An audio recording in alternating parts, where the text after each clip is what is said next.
रूस के राष्ट्रपति का नाम जानते हैं?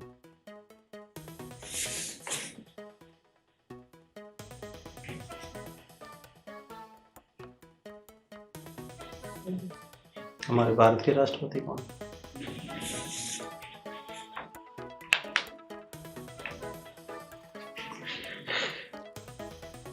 सर हमारा अपने राष्ट्रपति के बारे में पूछ रहे हैं बात।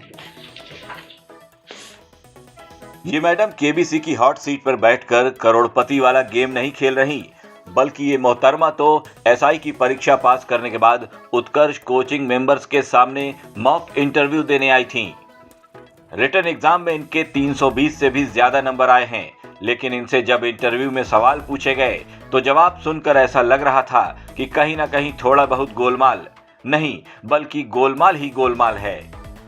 आप भी सुनिए फ्यूचर में एसआई बनने का ख्वाब देख रही इन मैडम के जवाब। अभी भारत का कानून अंग्रेजों का जमाने का है। जी सर। आपको लगता है इसमें बदलाव होना चाहिए या बहुत बढ़िया चल रहा है? सर बदलाव को भारत का विकास होना चाहिए। भारत का विकास तो हो रहा है, लेकिन लॉ की जो व्यवस्था है वो हमारी पुरानी है, तो इसमें बदलाव आप जरूरत समझते हैं या सब बढ़िया चल रहा है? सर चल तो अच्छा ही रहा है, बट बाद में अब महंगाई बहुत बढ़ गई है। अच्छा सर, तो मुझे बताइए, भारत में महंगाई बढ़ गई है मैडम। जी सर। इसका एसआई से क्या लेन देन है? ऐसा ही से हाँ सर, महंगाई बढ़ गई तो ये सब जगह ही बढ़ेगी। बात कहने तो उस कानून व्यवस्था से या एसआई के पद से क्या एसआई बनने के बाद आप महंगाई को कम करवा देंगे? सर हम तो महंगाई को कम नहीं करवा सकते। तो यही तो कह रहा हूँ कि भी इसका ऐसे ही बन करके आप क्या क्या बदलाव करवा देंगे समाज में? समाज में सर मैं महिला सशक्तिकरण को अभी अपनी हंसी रोकने की जरूरत नहीं, क्योंकि आप इन्हें जितना समझ रहे हैं ये उससे भी कहीं ज्यादा नहीं, बहुत ही ज्यादा बढ़कर हैं। आपको न पता हो तो मैडम से जान लीजिए लिव इन रिलेशन की परिभाषा, जिसकी इन्होंने संदर्भ सहित पूरी व्याख्या कर डाली। आपने एक शब्द सुना होगा, चर्चा में चल रहा है इस समय बहुत, जी लिव इन रिलेशन। जी सर। क्या होता है ये? सर मैं बता तो दूंगी पर आप संतुष्ट होगे नहीं, फिर भी आप बताइए जो भी आपको लगता हो।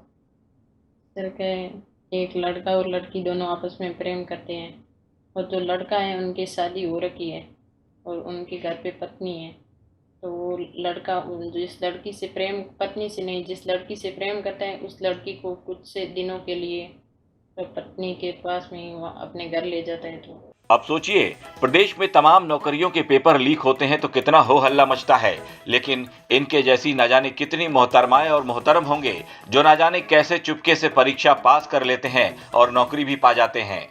अब अगर इन मैडम का ये मॉक इंटरव्यू नहीं होता तो शायद दाल में काला नहीं, पूरी की पूरी काली दाल का पता कैसे लग पाता। लेकिन अब इस इंटरव्यू का वीडियो वायरल होने के बाद बिश्नोई टाइगर फोर्स के अध्यक्ष रामपाल भवाद ने कहा है कि उत्कर्ष क्लासेस की ओर से वीडियो वायरल किया जाना एक समाज विशेष को टारगेट करने की साजिश है, जिसे कतई बर्दाश्त नहीं किया जाएगा। पिछले कई दिनों से सोशल मीडिया के ऊपर जिस तरीके से बिश्नोई समाज को टारगेट करने का एक बहुत बड़ा षड्यंत्र चल रहा है, और इस षड्यंत्र के तहत ही कुछ अभ्यर्थियों के छोटे छोटे कट मार के और महिला अभ्यर्थियों के, पुरुष अभ्यर्थियों के उत्कर्ष क्लासेस जोधपुर के द्वारा जिस तरीके के वीडियो वायरल किए जा रहे हैं, ये मुझे लगता है कि समाज और एक व्यक्ति विशेष की जो है वो निजता के प्रति एक हमला है। और इस तरीके के इंटरव्यू मतलब जो है वो वायरल करके समाज की छवि को, उसकी अयोग्यता को दर्शाना, ये एक तरीके का अपराध है। और इस अपराध को लेकर के बिश्नोई टाइगर वन्य एवं पर्यावरण संस्था, हमारी बिश्नोई टाइगर फोर्स इसके लेकर के गंभीर है। और इस तरीके के जो षड्यंत्र फैलाए जा रहे हैं समाज के अंदर, उसको हम उसका खंडन करते हैं, उसका विरोध करते हैं और हम उसकी खिलाफत करते हैं। और जिन जिन अभ्यर्थियों का, जिनकी निजता को लेकर के और हमारे समाज विशेष की धारणाओं के विपरीत इस तरीके का षड्यंत्र किया जा रहा है, इसको लेकर के हम मुकदमा करवाएंगे इन क्लासेज के खिलाफ। और इन जो शिक्षण संस्थाओं के नाम पे ये जो शिक्षा की ठेकेदारी लेके बैठे हैं और जिस तरीके का ये काम कर रहे हैं, ये एक तरह का समाज का अपमान है और हम इसे कतई बर्दाश्त नहीं करेंगे। बिश्नोई टाइगर फोर्स की तरफ से हम लोग ऐसे संस्थानों को चिन्हित करने में लगे हुए हैं जो इस तरीके की इंटरव्यू जो है लगा करके और किसी दूसरे अपराध के साथ जोड़ करके उस इंटरव्यू को देखना, और ये सारे जो षड्यंत्र है इसका हम मुंह तोड़ जवाब देंगे और इन लोगों के खिलाफ विरोध प्रदर्शन करेंगे, इनके खिलाफ कानूनी कार्रवाई करेंगे, इनको कानूनी नोटिस दे करके इनके खिलाफ मुकदमा तक हम दर्ज करवाएंगे और हमें सामाजिक लड़ाई लड़ेंगे।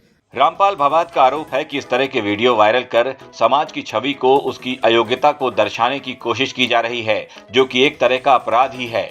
उन्होंने कहा है कि वो उत्कर्ष क्लासेस के खिलाफ मामला भी दर्ज करवाएंगे। लेकिन अब उत्कर्ष संस्थान के सीईओ निर्मल गहलोत ने कहा है कि एक मॉक इंटरव्यू है, इस तरह के इंटरव्यू होते रहते हैं। अब सरकार की ओर से 23 जनवरी को इंटरव्यू लिए जाएंगे। ब्यूरो रिपोर्ट, राजस्थान तक।